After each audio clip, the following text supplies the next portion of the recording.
Spot ലൈവില് ഞാനിന്നുള്ളത് അയോധ്യയിലെ പ്രശസ്തമായ സരയൂ നദിയുടെ തീരത്താണ്.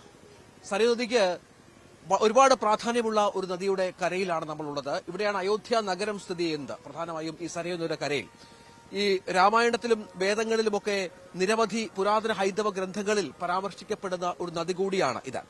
അക്ഷരാർത്ഥത്തിൽ അരുവി ഒഴുകുന്നത് എന്ന പേരിലാണ് ഇത് അറിയപ്പെടുന്നത്, സരയൂ നദി എന്നത്. ഇത് നഗരത്തെ വീണ്ടും നിറയ്ക്കുകയും ശുദ്ധീകരിക്കുകയും ചെയ്യുന്നു എന്ന് പറയപ്പെടുന്നു. ഒപ്പം മഹാവിഷ്ണുവിന്റെ വലത് താമരയുടെ പെരുവിരൽ നിന്ന് ഗംഗാനദി ഉയർന്നതുപോലെ സരയൂ നദി അദ്ദേഹത്തിന്റെ ഇടത് താമരയുടെ പെരുവിരൽ നിന്ന് ഉയരുന്നു എന്നുള്ളതാണ് ഐതിഹ്യവും സങ്കല്പവും ഒക്കെ. അങ്ങനെ ഭക്തിപരമായി ഏറെ പ്രാധാന്യമുള്ള, ഏറെ പുണ്യം ആളുകൾ കാണുന്ന, ഭക്തർ കാണുന്ന ഒരു നദിയാണ് സരയൂ നദി. ഞാനിവിടെ നിൽക്കാൻ കാരണം മറ്റൊന്നുമല്ല, നമ്മളിവിടെ എത്തുമ്പോൾ കാണുന്നത് ഈ അയോധ്യ നമ്മുടെ പ്രാൺ പ്രതിഷ്ഠയുമായി ബന്ധപ്പെട്ട നിരവധി സഞ്ചാരികളുടെ കാഴ്ചയാണ്. അവർ ഇവിടെ എത്തി ഈ വെള്ളത്തിൽ മുങ്ങിക്കുളിച്ചാണ്. നമ്മുടെ ശബരിമല എത്തുന്നതിന് മുൻപ് നമ്മൾ പമ്പയിൽ മലയാളികളായ ഭക്തജനങ്ങൾ അല്ലെങ്കിൽ അയ്യപ്പ ഭക്തർ കുളിച്ച് പമ്പയിൽ നിന്ന് ശബരിമലയിലേക്ക് സന്നിധാനത്തേക്ക് പോകുന്നത് പോലെ സരയൂ നദി അത്രത്തോളം പുണ്യമുള്ള ഒരു നദിയായി ഇവിടുത്തുകാർ കാണുന്നുണ്ട്. ആ ദൃശ്യങ്ങളൊക്കെ കൃത്യമായി തന്നെ നമുക്ക് പ്രേക്ഷകർ കാണാം. അവരെ കുളിച്ച് ശുദ്ധീകരിച്ചാണ് രാമദർശനം കഴിഞ്ഞ് മടങ്ങിപ്പോകുന്നത്.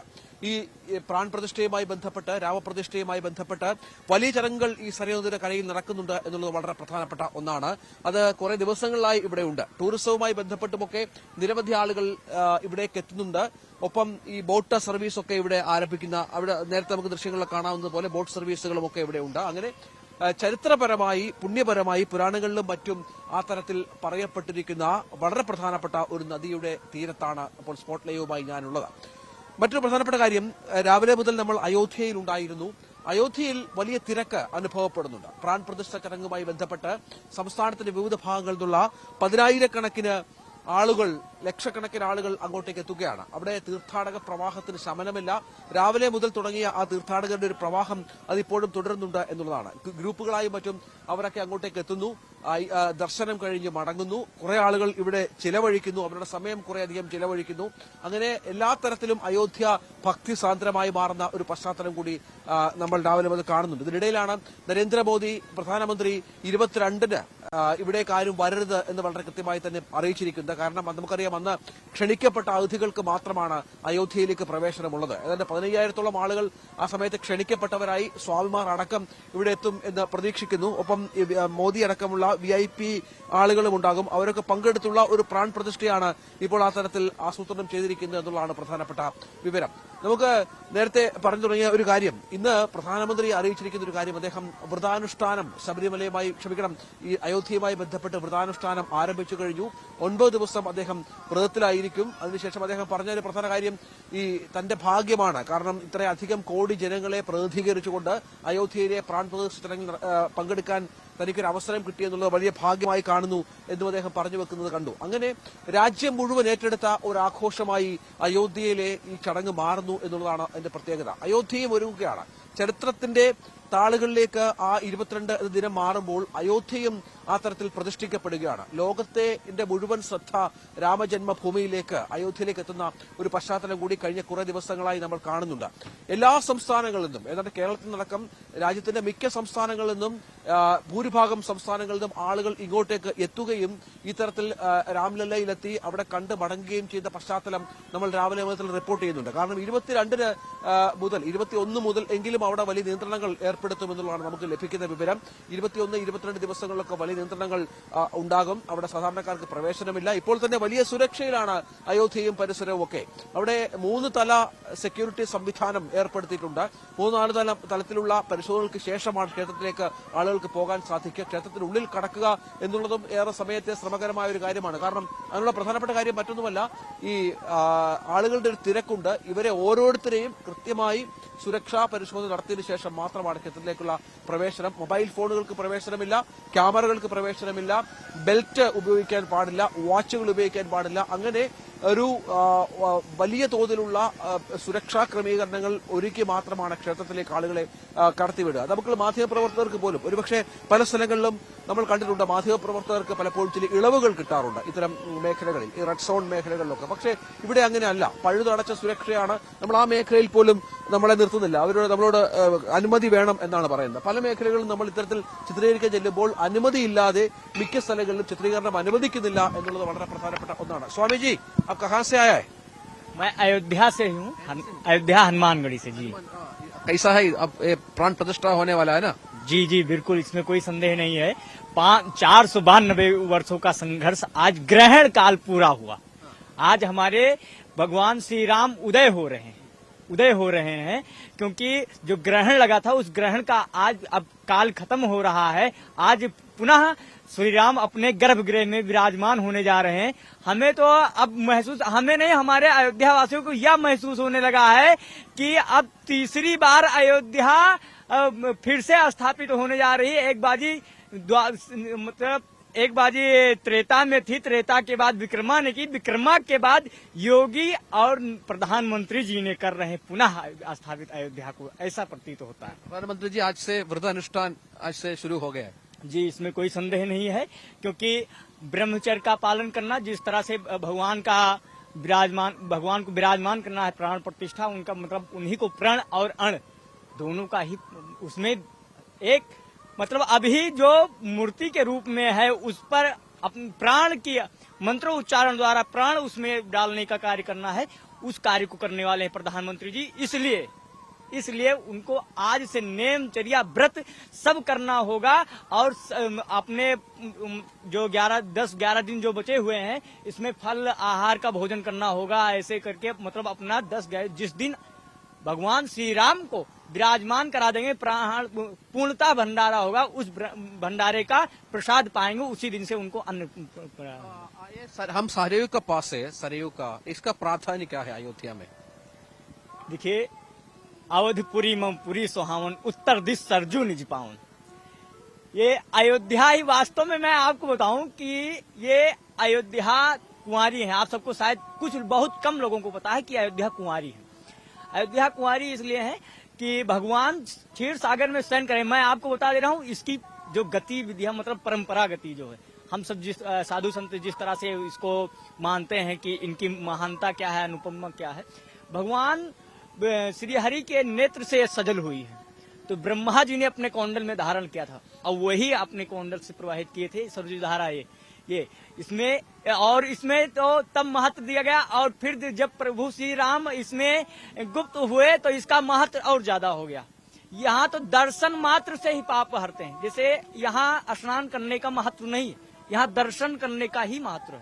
दर्शन करेंगे और यही तो है जो विराजमान, यही बताने वाली है कि अयोध्या हमारी यही है। अवधपुरी मम पुरी सुहावन, उत्तर दिश सरजू निज पावन। क्योंकि और जगत गुरु राम भद्राचार्य जी महाराज के कल से तो कथा आरंभ होने जा रही है।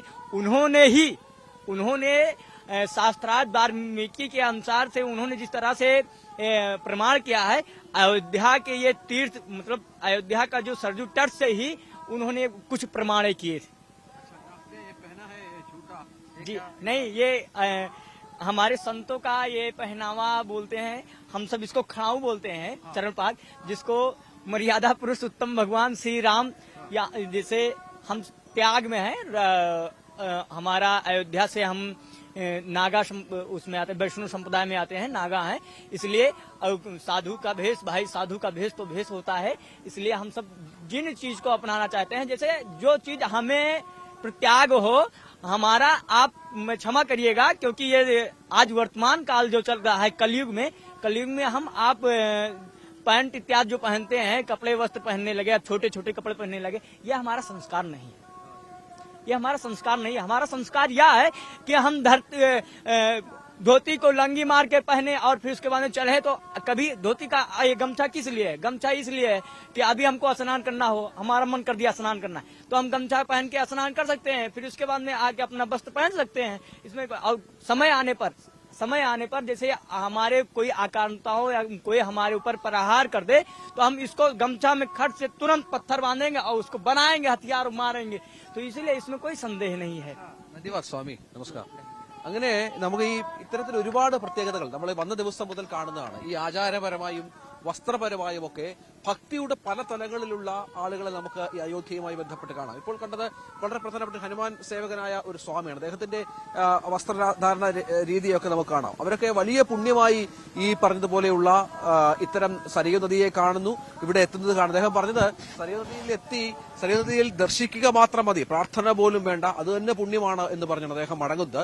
അങ്ങനെ ഒരുപാട് ആചാരപരമായി എന്തുകൊണ്ട് അയോധ്യ ചർച്ച ചെയ്യപ്പെടുന്നു ഇന്ത്യ മുഴുവൻ എന്നുള്ള ചോദ്യത്തിന്റെ വളരെ പ്രധാനപ്പെട്ട ഉത്തരമാണിത്. അതിനുള്ള പ്രാധാന്യം ആ തരത്തിൽ വർദ്ധിക്കുന്നതിന് കാരണം ഇത്തരത്തിൽ വിശ്വാസപരമായി ഒരുപാട് പ്രാധാന്യം അയോധ്യ പോലെ ഒരു സ്ഥലത്തിന് ഈ ഉത്തരേന്ത്യയിൽ, നമ്മുടെ ദക്ഷിണേന്ത്യയെക്കാളൊക്കെ അപേക്ഷിച്ച് ഉത്തരേന്ത്യയിൽ അത്രത്തോളം വലിയ പ്രാധാന്യം. ഇവിടെ എല്ലാവരും ഭക്തരാണ്, എല്ലാവരും ഈ അയോധ്യ രാമനുമായി ബന്ധപ്പെട്ടവരാണ്, ഹനുമാൻ സേവകരാണ്.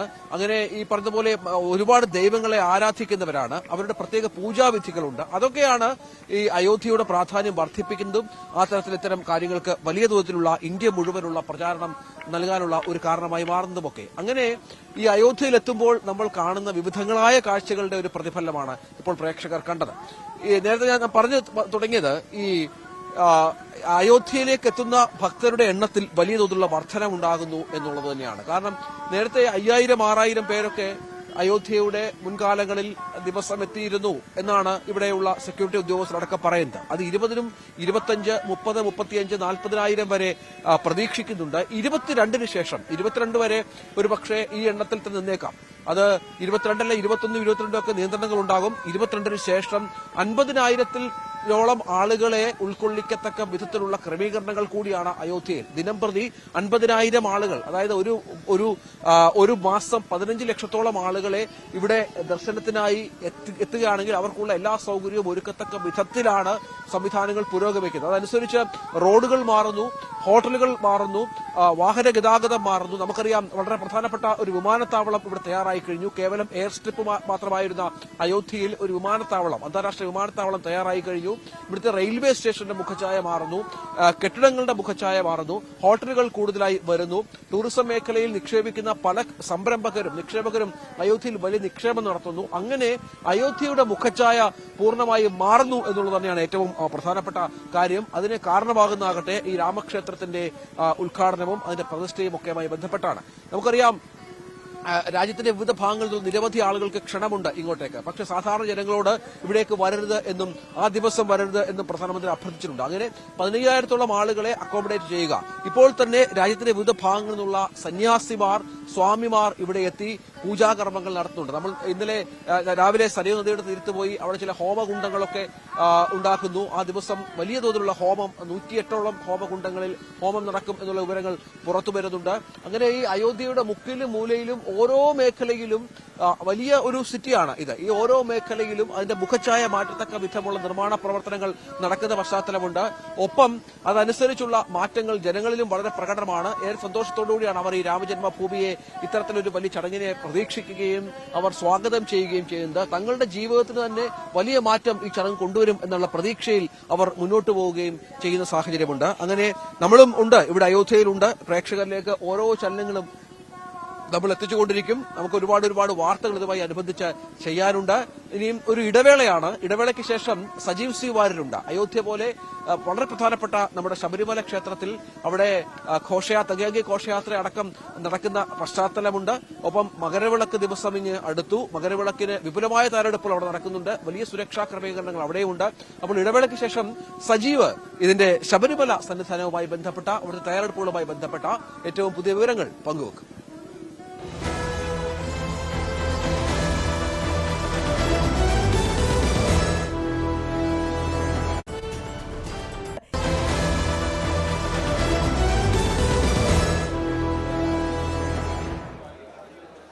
അയോധ്യയിലെ വിശേഷങ്ങളാണ് നമ്മൾ ഇതുവരെ കേട്ടത്. രഞ്ജിത് രാമേന്ദ്രൻ കാര്യങ്ങൾ പറഞ്ഞുകൊണ്ടിരിക്കുകയായിരുന്നു.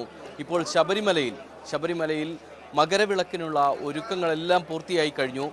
മകരവിളക്കിന് ഏതാനും ഒരു ദിവസം മാത്രം ബാക്കി നിൽക്കുന്നു. മറ്റന്നാൾ ഇതേ സമയമാകുമ്പോൾ ഈ ക്ഷേത്ര നഗരം, ഈ കാനന ക്ഷേത്രത്തിന് ചുറ്റുപാടുമെല്ലാം തന്നെ നിറയെ ഭക്തജനങ്ങളെ കൊണ്ട് നിറയും. തീർത്ഥാടകർ ഓരോരുത്തരായി വന്നുകൊണ്ടിരിക്കുന്നു. നിയന്ത്രിതമായ രീതിയിൽ തീർത്ഥാടകർ എത്തിക്കൊണ്ടിരിക്കുന്ന കാഴ്ചയാണ് നമുക്ക് എല്ലാ ഭാഗത്തു നിന്നും കാണാൻ സാധിക്കുന്നത്. പ്രത്യേകിച്ചും പമ്പയിൽ നിന്നുള്ള കാനന പാത വഴിയുള്ള യാത്ര, അതുപോലെ പുല്ലുമേട് വഴിയുള്ള യാത്ര എല്ലാം തന്നെ എല്ലാ വഴികളും ശബരിമലയിലേക്ക് എത്തുന്ന ഒരു സാഹചര്യമുണ്ട്. ഇപ്പോൾ കഴിഞ്ഞ ദിവസങ്ങളിൽ വലിയ തോതിലുള്ള തിരക്കുണ്ടാവുകയും ഓരോ ലക്ഷം ആളുകൾ 1 ലക്ഷത്തിൽ പരം ആളുകൾ ഓരോ ദിവസം തീർത്ഥാടനത്തിന് എത്തുന്ന ഒരു സാഹചര്യമുണ്ടായിരുന്നു. ശബരിമലയിൽ ദർശനത്തിനായി എത്തുന്ന ആളുകളുടെ എണ്ണം കൂടിക്കൊണ്ടിരുന്നു. ഇത് ചെറിയ തോതിലുള്ള പ്രശ്നങ്ങൾക്കൊക്കെ ഇടയാക്കിയിരുന്നു. എന്നാൽ പിന്നീട് നിയന്ത്രിതമായ തോതിൽ ആളുകളെ കയറ്റിവിടുന്ന സ്പോട്ട് ബുക്കിംഗ് ഉൾപ്പെടെയുള്ള കാര്യങ്ങളിൽ നിയന്ത്രണം കൊണ്ടുവന്നതോടുകൂടി സ്പോട്ട് ബുക്കിംഗ് ഒഴിവാക്കിയതോടുകൂടി ആളുകളുടെ എണ്ണത്തിൽ ഗണ്യമായ കുറവ് വന്നിട്ടുണ്ട്. എരുമേലി പേട്ടതുള്ളതിനു ശേഷം ഇന്ന് പന്തളത്ത് നിന്ന് തിരുവാഭരണ ഘോഷയാത്ര പുറപ്പെട്ടിരിക്കുന്നു. വളരെ ആഘോഷപൂർവ്വം മകരവിളക്ക് ദർശനത്തിന് ഈ കാനന ക്ഷേത്രം ഒരുങ്ങുകയാണ്. തെന്നിന്ത്യൻ സംസ്ഥാനങ്ങളിൽ നിന്നുള്ള ആയിരക്കണക്കിന് ആളുകളാണ് ഇവിടേക്ക് എത്തിക്കൊണ്ടിരിക്കുന്നത്. ഒപ്പം വടക്കേ ഇന്ത്യയിൽ നിന്നുള്ള ഒട്ടേറെ പേരും എത്തുന്നുണ്ട്. ഇന്നും സ്ഥിതി വ്യത്യസ്തമല്ല. കാനനപാത വഴി പുല്ലുമേട് വഴി ഉള്ള ആളുകൾ പാണ്ടിത്താവളത്ത് വന്ന തങ്ങുന്ന ഒരു സാഹചര്യമുണ്ട്. നോക്കൂ, ഒട്ടേറെ തീർത്ഥാടകരാണ് നമുക്കൊപ്പം ഇവിടെ എത്തിക്കൊണ്ടിരിക്കുന്നത്. പ്രത്യേകിച്ചും തമിഴ്നാട്ടിൽ നിന്നുള്ള തീർത്ഥാടകരുണ്ട്, തെലുങ്ക് ദേശത്തു നിന്നുള്ള തീർത്ഥാടകർ വരുന്നു. ഒപ്പം സന്നിധാനത്ത് എത്തുന്ന ഒട്ടേറെ പേർ കന്നഡ ഭാഷ സംസാരിക്കുന്നവർ ഉണ്ട്. தமிழ் தெரியும். என் பேர் பிரவீன். இன்னைக்கு தான் வந்தோம். நாங்கள் 3 நாள் பயணம் பண்ணி இன்னைக்கு தான் வந்தோம்.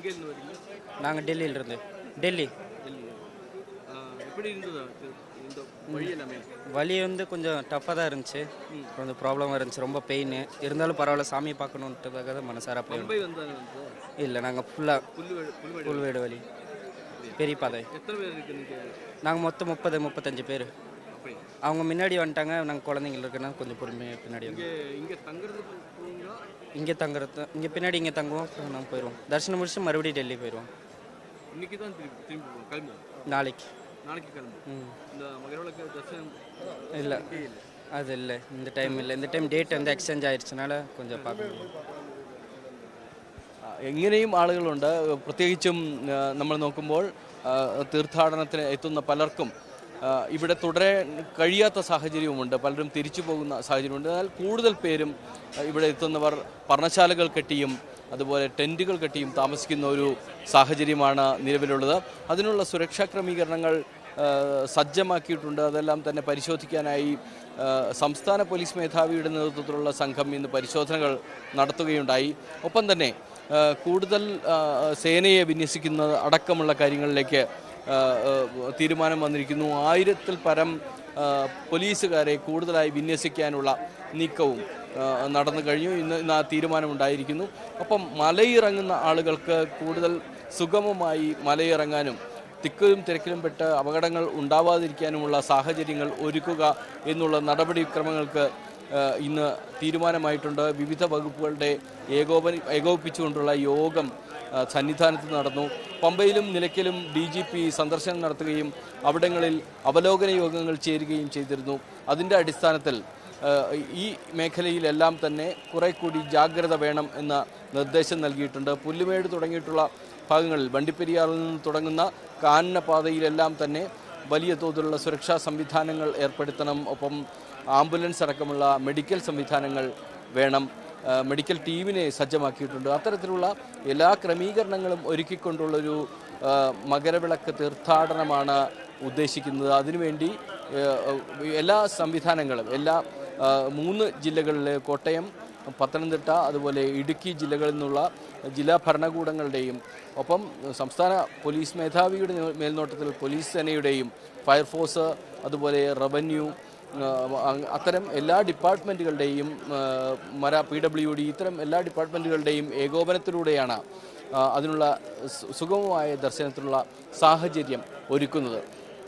പ്രത്യേകിച്ചും നമുക്കറിയാം, ഒരു 2 ലക്ഷം പേരാണ് ശബരിമലയിൽ പ്രതീക്ഷിക്കുന്നത്. 2 ലക്ഷം പേർ ശബരിമലയിൽ പ്രത്യേകിച്ചും സന്നിധാനത്ത് മാത്രമുണ്ടാകും. പിന്നീട് പരിസരങ്ങളിൽ പുല്ലുമേട്, അതുപോലെ പരുന്തുംപാറ, പമ്പ തുടങ്ങിയിട്ടുള്ള എരുമേലി തുടങ്ങിയിട്ടുള്ള ഭാഗങ്ങളിലെല്ലാം തന്നെ തീർത്ഥാടകരുടെ വലിയ സംഘങ്ങൾ തമ്പടിക്കുന്ന സാഹചര്യമുണ്ട്. അവരെല്ലാം തന്നെ എല്ലാം കൂടെ എടുത്താൽ 5 ലക്ഷത്തോളം തീർത്ഥാടകർ അന്നേ ദിവസം അവിടെ ഉണ്ടാകുമെന്നാണ് നമ്മൾ കരുതുന്നത്. വിവിധ ഭാഷ സംസാരിക്കുന്നവർ, വിവിധ പ്രദേശത്തു നിന്ന് വന്നവർ, അവരെല്ലാം തന്നെ ഒരേ ഒരു ലക്ഷ്യമായിട്ടാണ്, പഴയൊരു പാട്ട് പോലെ ഒരേ ഒരു ലക്ഷ്യവുമായി ഇവിടെ വരുന്നു. ഒരു നോക്ക് ആ ദർശനത്തിനായി എത്തുന്നു.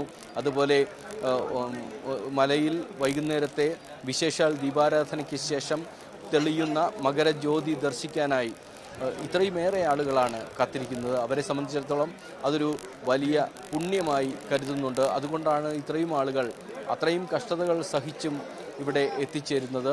അവർ ദിവസങ്ങളായി വന്നവരുണ്ട്. ടെൻറ്റുകൾ കെട്ടി, നമ്മൾ തന്നെ നേരത്തെ വാർത്തകളിലൊക്കെ നമ്മൾ അതിൻ്റെ ദൃശ്യങ്ങളെല്ലാം നൽകിയിരുന്നു. അതായത് ടെൻറ്റുകൾ കെട്ടി, അതുപോലെ ചില്ലകളൊടിച്ച് തണുപ്പുള്ള ഒരു വെയിൽ കൊള്ളാത്ത സംവിധാനമുണ്ടാക്കി, അതുപോലെ മരച്ചിലകൾ വെട്ടിയെടുത്ത് ചെറിയ കൂരകൾ പണിത് അങ്ങനെയെല്ലാം താമസിക്കുന്നവരുണ്ട്. ഒട്ടേറെ നടന്നു വന്നവരായിട്ട് വീട്ടിൽ നിന്ന് കാൽനടയായി എത്തിയവരും ഒട്ടേറെ പേരുണ്ട്. അവർ നാളുകളായി വന്നുകൊണ്ടിരിക്കുകയാണ്. നാളുകളായി നടന്നാണ് ഈ സന്നിധാനത്തേക്ക് എത്തുന്നത്. അവരെല്ലാം തന്നെ ദർശനത്തിന് ശേഷം ഇവിടെ എത്തുകയും അവിടെ തങ്ങുകയും ചെയ്യുന്നൊരു സാഹചര്യമുണ്ട്. അവർക്ക് ഒരു നോക്ക് ആ ദർശനം ലഭിക്കണം. അത് വലിയൊരു പുണ്യമാണ് എന്ന് പ്രതീക്ഷിക്കുന്നവരാണ്. അവരെ സംബന്ധിച്ചിടത്തോളം ഇനി ഒരു ദിവസം മാത്രമാണ് കാത്തിരിക്കാനുള്ളത്. പ്രത്യേകിച്ചും വിവിധ ഭാഗങ്ങളിൽ നിന്ന് വരുന്നവർ, ഇടുക്കി ജില്ലാ ഭരണകൂടം പറഞ്ഞിരിക്കുന്നത് പരുന്തുംപാറ അടക്കമുള്ള മേഖല, പരുന്തുംപാറ, പുല്ലുമേട് തുടങ്ങിയിട്ടുള്ള മേഖലകളിലെല്ലാം തന്നെ വ്യൂ പോയിന്റുകൾ സജ്ജമാക്കിയിരിക്കുന്നു. ആ വ്യൂ പോയിന്റുകളുടെ അടുത്തെല്ലാം തന്നെ ആവശ്യമായ ക്രമീകരണങ്ങൾ തയ്യാറാക്കിയിട്ടുണ്ട്. ആ ക്രമീകരണങ്ങൾ അനുസരിച്ച് മെഡിക്കൽ ടീമിനെയും സജ്ജമാക്കിയിട്ടുണ്ട്. അവരെല്ലാം തന്നെ ഒരേ ഒരു കാര്യമാണ്, അതായത് വന്നിരിക്കുന്ന തീർത്ഥാടകർക്ക് ആവശ്യമായ സൗകര്യങ്ങൾ ഒരുക്കുക, അവരുടെ സുരക്ഷാ കാര്യങ്ങൾ നോക്കുക, ഒപ്പം അവർക്ക് വേണ്ട ഭക്ഷണം. പ്രത്യേകിച്ചും കാടിനകത്ത് രാത്രിയിൽ വന്യമൃഗങ്ങൾ ഇറങ്ങുന്ന സാഹചര്യമുണ്ട്. പല സ്ഥലങ്ങളിലും ആന ഇറങ്ങുന്ന സാഹചര്യമുണ്ട്. അവിടെയെല്ലാം വെളിച്ചം ലഭ്യമാക്കുക തുടങ്ങിയ കാര്യങ്ങളെല്ലാം നടക്കുന്നുണ്ട്. അതുപ്രകാരമുള്ള നടപടിക്രമങ്ങൾ തുടരുന്നുണ്ട്. അതിനുവേണ്ടി വലിയ ടീമാണ്, വലിയ ഉദ്യോഗസ്ഥ വൃന്ദമാണ് പ്രയത്നിക്കുന്നത്. ഒരുപക്ഷെ ഒരു വിഭാഗം ജനതയുടെ, വലിയൊരു വിഭാഗം ജനതയുടെ വികാരങ്ങളെ അത്രത്തോളം വൈകാരികമായ അല്ലെങ്കിൽ വിശ്വാസ പ്രമാണങ്ങൾ അധിഷ്ഠിതമായ ചിന്തകളെ എല്ലാം തന്നെ പിന്തുണച്ചുകൊണ്ട് ഒരു വലിയ സംവിധാനം പ്രവർത്തിക്കുന്നു എന്നാണ് നമുക്ക് മനസ്സിലാക്കേണ്ടത്. ഒട്ടേറെ വാഹനങ്ങൾ വരുന്നു. ഇപ്പോൾ 1 മണി വരെയാണ് വള്ളക്കടവ് ചെക്ക് പോസ്റ്റിൽ നിന്ന് ആളുകളെ കടത്തിവിടുന്ന. 2 മണി വരെയാണ്. അത്തരത്തിൽ ഉള്ള ക്രമീകരണങ്ങളെല്ലാം ലഭ്യമാക്കിയിട്ടുണ്ട്. തിരിച്ചു പോകുന്ന ആളുകൾക്ക് വേണ്ടത്ര സൗകര്യങ്ങൾ ഒരുക്കുന്നതടക്കമുള്ള കാര്യങ്ങൾ ഇപ്പോൾ ആലോചിച്ചു വരികയാണ്. വരും വാർത്തകളിലെല്ലാം തന്നെ നമുക്ക് കാര്യങ്ങൾ അറിയാൻ കഴിയും. കൂടുതൽ വിവരങ്ങൾ. ഇപ്പോൾ സ്പോട്ട്ലൈറ്റ് പൂർണ്ണമാകുന്നു. നമസ്കാരം.